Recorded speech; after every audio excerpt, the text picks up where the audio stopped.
Assalamualaikum everyone. I am Khadija Ali from Success Coaching Classes. Today we are going to start Principles of Management. Here is Principles of Management Part 9.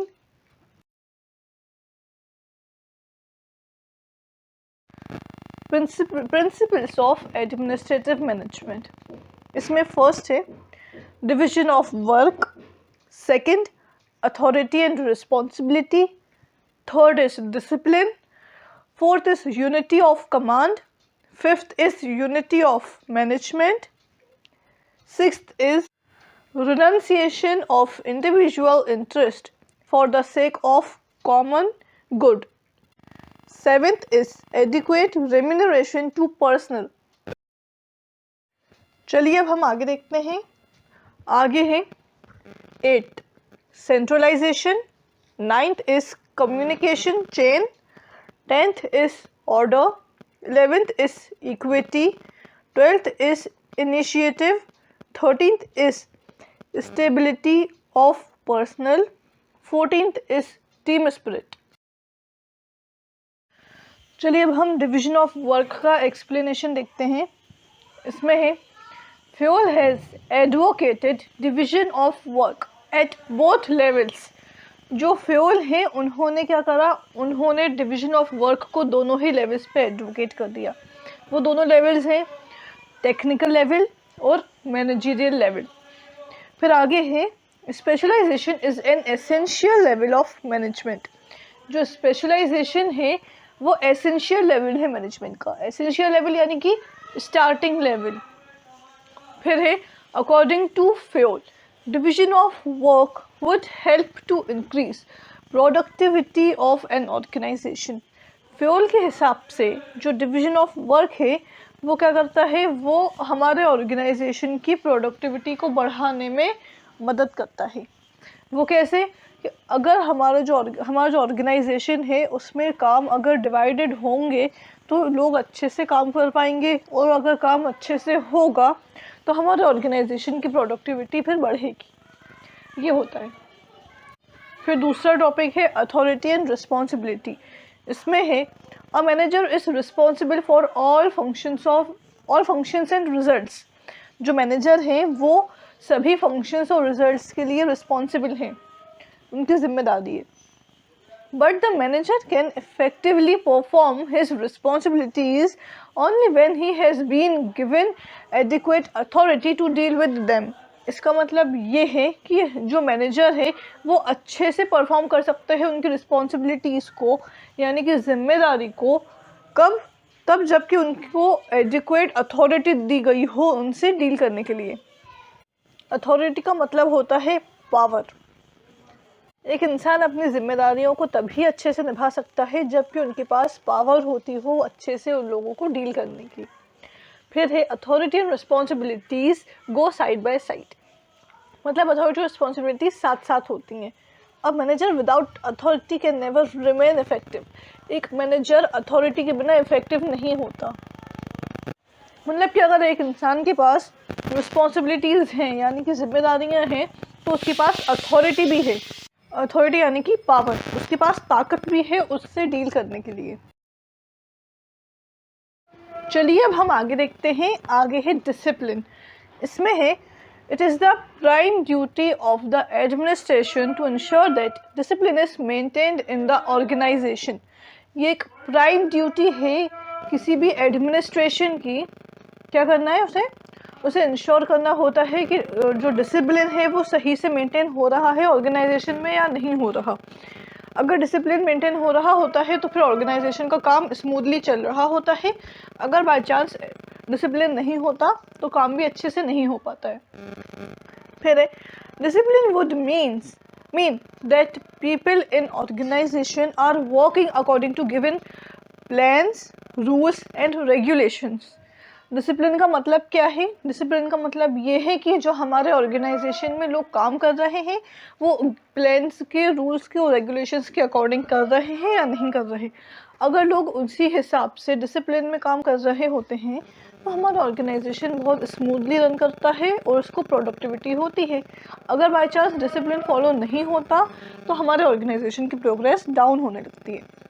फिर दूसरा है unity of command. इसमें है the command should be well दो and a person should receive command only from one person. इसका मतलब कि ये है जो कमांड होती है ना वो क्या होती है, सॉरी इट इज़ नॉट दो, इट इज़ थॉट। तो जो कमांड है वो एक अच्छी सोच है और जो कमांड होती है वो हमें सिर्फ एक ही इंसान से फॉलो करनी चाहिए। Receive command only from one person, हमें एक ही इंसान से कमांड लेनी चाहिए। In case a person receive command from several persons, it would be difficult for him to follow all of them, and hence indiscipline will be the most natural result. इसका मतलब क्या है? इसका मतलब ये है कि जो कमांड होती है वो हमें सिर्फ एक ही इंसान से लेनी चाहिए, एक ही इंसान की हमें बात मानकर काम करना चाहिए। अगर हम एक से ज़्यादा लोगों के कमांड लेंगे तो फिर क्या होगा, तो इनडिसिप्लिन आएगा। इनडिसिप्लिन आएगा फिर हमारा जो ऑर्गेनाइजेशन है उसको प्रोग्रेस नहीं हो पाएगी। तो इसीलिए हमें सिर्फ एक ही इंसान से कमांड लेनी चाहिए, एक इंसान की बात मानना चाहिए। अगर हम एक के साथ साथ 2 या 3 लोगों की बात मानने लगेंगे तो उसमें फिर क्या होगा, कन्फ्यूजन भी क्रिएट होगा और हम फिर काम भी अच्छे से नहीं कर पाएंगे। समझ नहीं आएगा कि हमें इसका काम करना है, उसका काम करना है और कैसे काम को करना है। कि एक इंसान जो है एक ही काम बोल रहा है, 2-3 लोग वो तरीका अलग अलग बोल रहा है। अगर तरीका भी अलग अलग होगा उनका तो भी यहाँ कन्फ्यूजन क्रिएट होगा, इनडिसिप्लिन आएगा, प्रोग्रेस गिरेगी। चलिए अब हम आगे देखते हैं। आगे है यूनिटी ऑफ मैनेजमेंट। इसमें है this means that all the activities of the same nature must fall under same management. इसका मतलब क्या है? इसका मतलब ये है कि जो सारी की सारी एक्टिविटीज़ एक ही नेचर की होती हों उनको कहाँ आना चाहिए, एक ही मैनेजमेंट के अंडर में होना चाहिए। This shall facilitate effective planning and coordination. इससे क्या होता है, ये एक अच्छा प्लान बताते हैं, इफेक्टिव प्लानिंग देते हैं और अच्छा कोऑर्डिनेशन भी देते हैं। अगर सभी सेम चीज़ें जिनका नेचर सेम हो वो अगर एक ही मैनेजमेंट के अंडर हों तो उससे बहुत ज़्यादा फ़ायदा होता है। उससे इफ़ेक्टिव प्लानिंग हो सकती है, यानी अच्छी प्लानिंग और अच्छा कोऑर्डिनेशन हो सकता है। फिर 6th पॉइंट है renunciation of individual interest for the sake of common good. इसमें है a manager can be successful only when he can keep his organisation and his duties himself. इसका मतलब ये है कि एक मैनेजर जो है वो सक्सेसफुल कब होता है, वो तभी सक्सेसफुल होता है जब वो अपना ऑर्गेनाइजेशन और अपनी ड्यूटीज़ अपने तक ही रखता है। The management is obliged to function for utmost good of the organisation. जो मैनेजमेंट होता है वो ऑब्लिग्ड होता है। काहे के ऑब्लिग्ड होता है? फंक्शन के। काहे के लिए होते हैं वो फंक्शंस? वो फंक्शन होते हैं utmost good of the organisation. Utmost good of the organisation वो फंक्शंस होते हैं हमारे ऑर्गेनाइजेशन के भले के लिए। चलिए अब हम आगे देखते हैं। आगे है एडिक्वेट रेम्यूनरेशन टू पर्सनल। इसमें है workers of the organisation should be adequately paid, otherwise they will lose their interest in the work. इसका मतलब ये है कि जो ऑर्गेनाइजेशन में लोग काम कर रहे होते हैं उनको बहुत अच्छे से हमें पे करना होता है, वरना वो क्या करेंगे, वो काम से अपना इंटरेस्ट लूज़ कर देंगे। अगर हम उन्हें उनकी मेहनत के हिसाब से, उनके काम के हिसाब से पेमेंट नहीं करेंगे तो उनका इंटरेस्ट जो है कम होता जाएगा काम से। फिर remuneration can be best motivation for the working people working in the organisation. जो रेम्यूनरेशन है वो बहुत ज़्यादा अच्छा मोटिवेशन होता है उन लोगों के लिए जो ऑर्गेनाइजेशन में काम कर रहे होते हैं।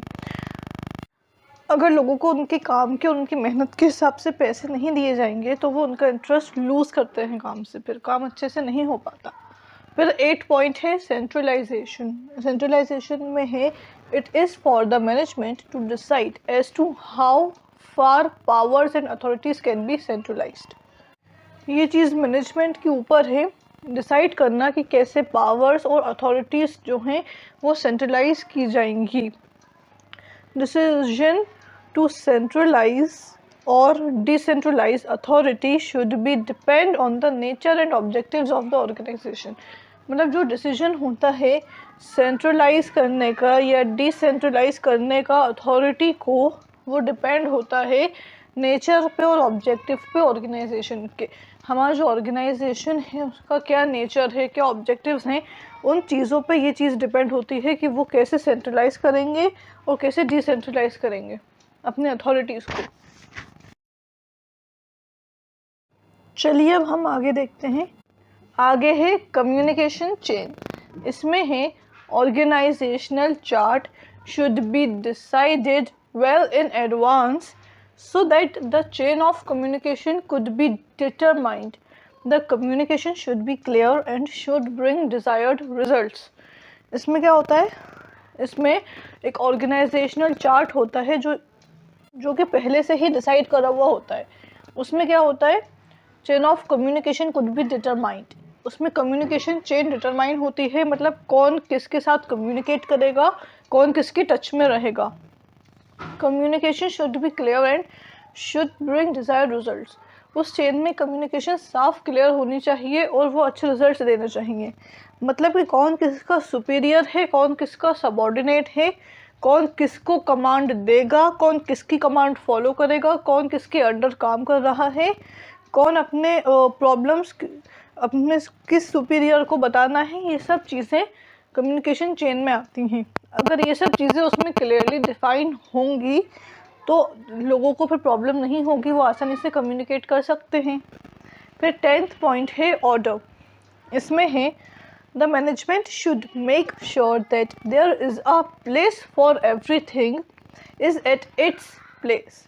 मतलब क्या है, मतलब ये है कि मैनेजमेंट को इस चीज़ को बिल्कुल श्योर कर देना चाहिए कि there is a place for everything. यहाँ पे जगह होती है हर एक चीज़ के लिए, इज़ एट इट्स प्लेस। और जो जगह मतलब सब चीज़ों की अपनी अपनी जगह होती है और हर एक चीज़ अपनी अपनी जगह पे होती है। This implies that right man, material and machine should be placed at right places.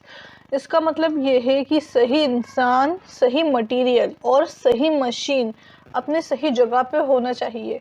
उससे क्या होता है कि अगर सही इंसान को सही काम दिया जाता है तो काम अच्छे से होता है। जो इंसान जिस काम में परफेक्ट है, मास्टर है, उसको वही काम दिया जाएगा तो फिर काम सही से हो पाएगा, नहीं तो फिर क्या होता है, काम सही से नहीं हो पाता है। सही मटेरियल होना चाहिए, जो हम काम कर रहे हैं उसके लिए हमें पास सही मटेरियल भी अवेलेबल होना चाहिए, नहीं तो फिर काम में रुकावट आने लगती है और प्रोग्रेस गिरने लगती है। तो सही मशीन्स भी हमारे पास होनी चाहिए कि किस मशीन से हमें क्या काम करना है, वो मशीन की क्वालिटी सही है या नहीं, ये सब चीज़ें बिल्कुल सही होना चाहिए, सही टाइम पे और सही जगह पे अवेलेबल रहनी चाहिए। फिर उससे हमारी प्रोग्रेस में कोई कमी नहीं आती, हमारी प्रोग्रेस बढ़ती रहती है। फिर चलिए अब हम आगे देखते हैं। आगे है इक्विटी। इसमें है a manager should maintain equity and justice among his subordinates. जो सुपीरियर है उसको क्या करना चाहिए, उसको इक्विटी और जस्टिस को बनाए रखना चाहिए अपने सबऑर्डिनेट्स के बीच में। सबऑर्डिनेट्स यानी कि उसके जो अंडर काम कर रहे हैं लोग, उनके बीच में। He should not discriminate among the employees unless it is the demand of the circumstances. इसका मतलब क्या है, इसका मतलब यह है कि उसको उसके जो सबऑर्डिनेट्स हैं, उसके जो एम्प्लॉयज़ हैं, उनको डिस्क्रिमिनेट नहीं करना चाहिए। कब तक नहीं करना चाहिए, जब तक वो डिमांड ऑफ द सर्कमस्टेंसेस नहीं आ जाए, जब तक ऐसे कोई हालात नहीं आ जाए तब तक कि उसे इक्विटी बनाए रखना चाहिए। फिर है इनिशिएटिव। इनिशिएटिव का मतलब है for success of any organization it is necessary that people working in the organization have sufficient initiative. जो लोग काम कर रहे होते हैं ऑर्गेनाइजेशन में, उस ऑर्गेनाइजेशन की सक्सेस के लिए क्या ज़रूरी होता है, उसकी सक्सेस के लिए ज़रूरी होता है सफिशिएंट इनिशिएटिव होना, ज़ील होना and drive perform their work in spite of absence of adequate direction from the above. इसका मतलब क्या है, इसका मतलब ये है कि हमारे ऑर्गेनाइजेशन के सक्सेस के लिए sufficient initiative, zeal and drive, इन सब चीज़ों का होना ज़रूरी होता है। उससे क्या होता है कि हमारा जो वर्क है वो अच्छे से हो पाता है। In spite of absence of adequate direction from the above. इसका मतलब ये है, इसका मतलब क्या है, इसका मतलब ये है कि जो एब्सेंस ऑफ एडिक्वेट डायरेक्शन हो जाता है ना, वो नहीं होना चाहिए। हमें सब कुछ मालूम होना चाहिए, सही डायरेक्शन होना चाहिए, तो उससे हमारा काम सही से होता है। अगर हमारे पास सही डायरेक्शन भी नहीं हो तो हमारा काम भी फिर रुक जाता है। चलिए अब हम आगे देखते हैं। आगे है स्टेबिलिटी ऑफ पर्सनल। इसमें है a worker would work wholeheartedly when he is convinced और सफिशिएंटली सिक्योर्ड जॉब। मतलब ये है कि एक इंसान जो है वो अपने पूरे दिल से कब काम करेगा, वो अपने पूरे दिल से तब काम करेगा जब उसको ये सफिशिएंट हो जाएगा कि उसकी जॉब सिक्योर है, जब उसको ये तसल्ली हो जाएगी कि वो जो काम कर रहा है, जो जॉब कर रहा है, पोस्ट पे है, वो चीज़ अच्छे से सिक्योर है। A person can give best of his services only when he feels that there is adequate security and stability. एक इंसान कब काम अच्छे से कर पाता है, एक इंसान तब अच्छे से काम कर पाता है, अपना बेस्ट तब दे पाता है जब उसको ये चीज़ महसूस हो कि वो जो काम कर रहा है वो अच्छी सिक्योरिटी में है और वो काम उसका स्टेबल है। मतलब कि उसकी जो पोस्ट है वो वही की वही रहेगी, उसको पोस्ट पे कोई और नहीं आएगा, या उसका डिवोशन नहीं होगा, या फिर उसको किसी भी चीज़ का लॉस नहीं होगा, जॉब से निकाला नहीं जाएगा। इन सब चीज़ों की अगर इंसान के दिल में तसल्ली है तो फिर इंसान अच्छे से काम कर पाता है। तो लास्ट टॉपिक है, पॉइंट है मतलब टीम स्पिरिट। इसमें है the management should try to develop the feelings of team spirit among its employees. एक जो मैनेजर है उसको क्या कोशिश करना चाहिए, उसको कोशिश करना चाहिए डेवलप करने की फीलिंग्स को। काय की फीलिंग्स? टीम स्पिरिट की, और उसके एम्प्लॉयज़ के बीच में, मतलब कि उसके जो एम्प्लॉयज़ है, उसकी टीम है, उनके बीच में टीम स्पिरिट लाना चाहिए मैनेजर को, ताकि उससे काम अच्छे से हो सके। People should be made to work in perfect harmony and cooperation with each other. लोगों को क्या करना चाहिए, लोगों को जो काम करते हैं उसके लिए उनको एक अच्छी हार्मनी होना चाहिए। हार्मनी मतलब दया, लोगों के लिए को आपस में एक दूसरे के लिए दया होना चाहिए, और कोऑपरेशन होना चाहिए। कोऑपरेशन मतलब एक दूसरे का साथ देना चाहिए। तो उससे क्या होता है, उससे जो टीम है वो आपस में अच्छे से जुड़ जाती है और काम बहुत ज़्यादा अच्छे से होता है। An organisation can attain its objectives only when people work with team spirit. एक ऑर्गेनाइजेशन जो है वो तभी जो है अचीव कर पाता है उसके ऑब्जेक्टिव्स को जबकि काम टीम स्पिरिट से हो रहा होता है। टीम स्पिरिट में क्या होता है, लोग एक दूसरे को समझते हैं और एक दूसरे के साथ फिर अच्छे से काम करते हैं। चलिए इसी के साथ हमारा प्रिंसिपल्स ऑफ मैनेजमेंट का पार्ट 9 एंड होता है। Thanks for watching. Please like, share and subscribe. Press the bell icon.